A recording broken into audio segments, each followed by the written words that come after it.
दोस्तों, हम जब भी इस ब्रह्मांड को समझने की कोशिश करते हैं तो हमारे सामने कुछ ऐसी प्रॉब्लम्स आ जाती हैं जिसको हम ढूंढने की कोशिश करते हैं। वैसे दोस्तों, जब भी हम इस ब्रह्मांड को समझने की कोशिश करते हैं तो हम ज़्यादा से ज़्यादा और रियल लाइफ में क्लासिकल फिज़िक्स का सहारा लेते हैं। यानी कि अगर मुझे पता करना हो कि आज से 20 साल बाद अर्थ की दूरी या फिर अर्थ कहाँ पर होगी तो मैं क्लासिकल फिज़िक्स का सहारा लूँगा, उसके लॉज और उसके फॉर्मूले का सहारा लेकर मैं इस मिस्ट्री को सॉल्व करूँगा।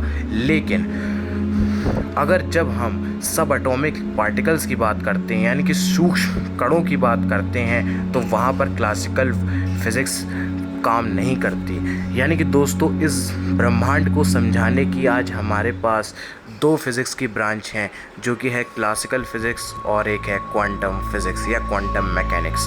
दोस्तों, क्वांटम फ़िज़िक्स वो ब्रांच है फ़िज़िक्स की जो ये बताती है कि इस दुनिया में हर चीज़ की होने की प्रोबेबिलिटी होती है।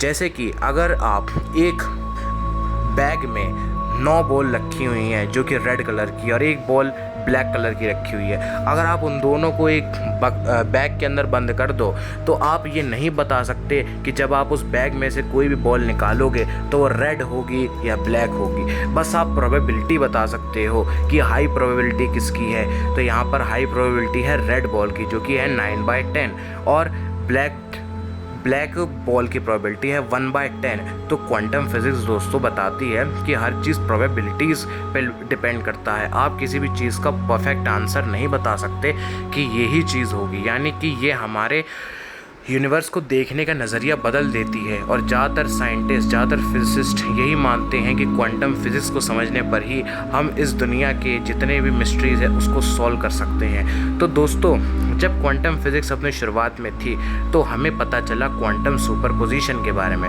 क्वांटम सुपरपोजिशन के बारे में दोस्तों हमें ये पता चला कि सब एटॉमिक पार्टिकल्स के पास एक अजीब और एक मिस्टीरियस प्रॉपर्टी होती है कि वो ये होती है कि वो उन्हें जब ऑब्ज़र्व नहीं किया जाता, यानी कि जब उन्हें देखा नहीं जाता, तो वो अपने हर पॉसिबल स्टेट में एग्जिस्ट करता है। यानी कि अगर आप एक इलेक्ट्रॉन रूम के अंदर बंद है तो अगर आप उस इलेक्ट्रॉन को नहीं देख रहे हो तो वो अपने और सारे पॉसिबल स्टेट्स में अपने आप को एग्जिस्ट करवाता है। और जब आप उस इलेक्ट्रॉन को देखना शुरू कर देते हो तो वो उसका वेव फंक्शन कोलैप्स करके वो एक ही स्टेट में बदल जाता है और वो आपको एक ही स्टेट में दिखता है।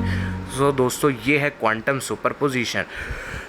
अब दोस्तों, सर एरविन स्क्रोडिंगर, जो कि एक ग्रेट क्वांटम फिजिसिस्ट और थियोरेटिकल फिजिसिस्ट थे, वो ये देखना चाहते थे कि ये क्वांटम सुपरपोजिशन एक फिनोमेना है, क्या वो क्लासिकल वर्ल्ड पे भी लागू होता है, क्या वो इस आसपास की चीज़ों पे भी लागू होता है। यानी कि अगर आपके कमरे में कोई चीज़ रखी है और अगर आप उस कमरे को बंद करके चले जाते हो, उसे नहीं देख रहे होते हो, तो क्या वो चीज़ अपने हर पॉसिबल स्टेट्स में एग्जिस्ट करती है। तो वो ये देखना चाहते थे। तो ये एक्सपेरिमेंट किया दोस्तों सर एरविन स्क्रोडिंगर ने, जो कि एक थॉट एक्सपेरिमेंट था। यानी कि एक्सपेरिमेंट सिर्फ सोच के किया गया था, थॉट में सोच के किया गया था। तो इस एक्सपेरिमेंट में उन्होंने क्या किया, एक बिल्ली ली, यानी कि कैट ली, और एक बक्सा लिया। उस बक्से के अंदर या उस कंटेनर के अंदर उन्होंने उस बिल्ली को बंद कर दिया, यानी कि उस कैट को कैप्चर कर लिया, उस कैट को बंद कर दिया, और उसमें रख दिया एक रेडियो एक्टिव सॉल्ट।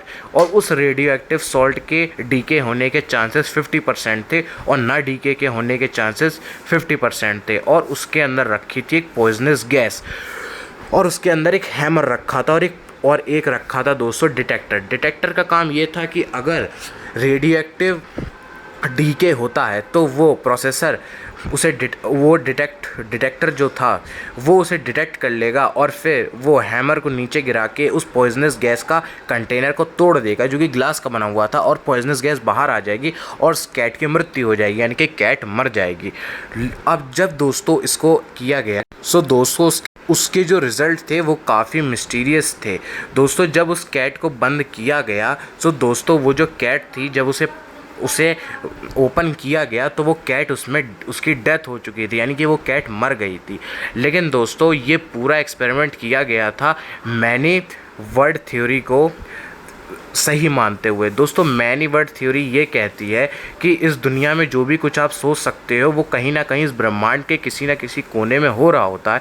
यानी कि अगर आप ये सोचो कि डायनासोर तो इस दुनिया में आज नहीं है, लेकिन क्या डायनासोर होंगे तो वो कहीं ना कहीं आज भी ब्रह्मांड के किसी कोने में कोई ऐसी जगह होगी जहाँ पर आज भी वहाँ पर डायनासोर्स का राज चल रहा होगा। यानी कि बहुत इस दुनिया में जितनी पॉसिबिलिटीज़ आप सोच सकते हो वो एग्जिस्ट करती हैं। तो सर एरविन स्क्रोडिंगर का ये मानना था कि वो जब तक हमने उस कैट को यानी कि उस कंटेनर को नहीं खोला तो वो कैट मरी हुई भी होनी चाहिए और वो ज़िंदा भी होनी चाहिए, यानी कि वो क्वांटम सुपरपोजिशन स्टेट में रहनी चाहिए। यानी कि ना तो मतलब वो मरी हुई भी होनी चाहिए और ज़िंदा भी होनी चाहिए, क्योंकि क्वांटम सुपरपोजिशन ये कहता है कि जब तक हम किसी भी चीज़ को ऑब्ज़र्व नहीं कर रहे होते हैं, किसी भी चीज़ को नहीं देख रहे होते हैं, तो वो अपने हर पॉसिबल स्टेट्स में एग्जिस्ट करती है, हर पॉसिबल स्टेट में रहती है। और जब हम उसे देखते हैं, जब हम उसे ऑब्ज़र्व करना स्टार्ट करते हैं तो वो उसमें उसका जो वेव फंक्शन होता है, जो उसकी उनकी प्रोबेबिलिटी होती है, वो कोलैप्स कर जाती है और वो एक रिज़ल्ट देती है जो आप देख रहे होते हो। सो दोस्तों ये तो सर एरविन स्क्रोडिंगर का ये कहना था कि जब तक हम उस कंटेनर को नहीं खोलते, हम फ़र्क नहीं पड़ता कि वो रेडियो एक्टिव डीके हुआ हो या ना हुआ हो, पॉइजनस गैस का कंटेनर टूटा हो या ना टूटा हो, लेकिन वो कैट जीवित भी होनी चाहिए और मृत भी होनी चाहिए। और जब उस कंटेनर को खोला जाएगा तो वो उस कैट के जितने भी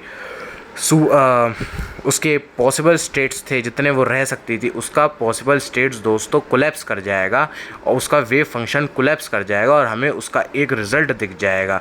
तो ये थ्योरी तो ये मान के एक्सपेरिमेंट किया गया था और ये माना भी गया था कि अगर कैट मर जाती है तो किसी न किसी ब्रह्मांड के किसी न किसी कोने में आज भी ज़िंदा होगी, और ये एक्सपेरिमेंट इसी की वजह से किया गया था। सो दोस्तों ऐसा माना जाता है कि ये जो एक्सपेरिमेंट था इसमें ये बताया गया है कि क्वांटम मैकेनिक्स के नियम जो है वो क्वांटम दुनिया पे लगते हैं, क्लासिकल वर्ल्ड में नहीं लगते।